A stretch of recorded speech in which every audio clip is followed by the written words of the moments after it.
Dnes naše deti zo školy navštívili Múzeum holokaustu v Seredi, miesto, ktoré v sebe nesie silné príbehy minulosti, bolesť, ale aj dôležité posolstvo pre dnešnú generáciu.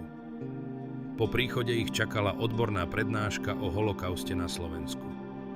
Miestna historička žiakom priblížila obdobie druhej svetovej vojny, osudy židovských rodín, aj to, ako sa nenávisť a diskriminácia dokázali postupne zmeniť na tragédiu obrovských rozmerov. Rozprávala im o tom, že aj na Slovensku existovali pracovné a koncentračné tábory, odkiaľ boli tisíce nevinných ľudí deportované do táborov smrti. Deti počas prednášky pozorne počúvali skutočné príbehy ľudí, ktorí prišli o svoje domovy, rodiny aj detstvo. Mnohí si prvýkrát uvedomili, že história nie sú len dátumy v učebnici, ale najmä osudy skutočných ľudí. Nasledovala exkurzia priestormi múzea.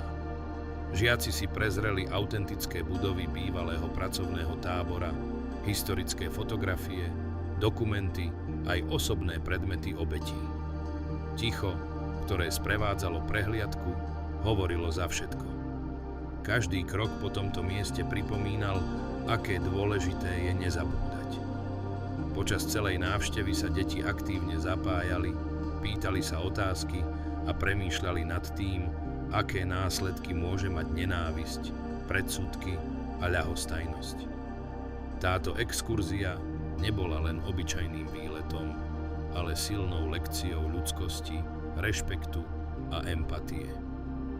Na záver si pre žiakov pripravili aj súťaž, v ktorej si mohli overiť, čo si z dnešného dňa zapamätali. Deti ukázali, že pozorne počúvali a odniesli si množstvo nových poznatkov aj hlbokých myšlienok.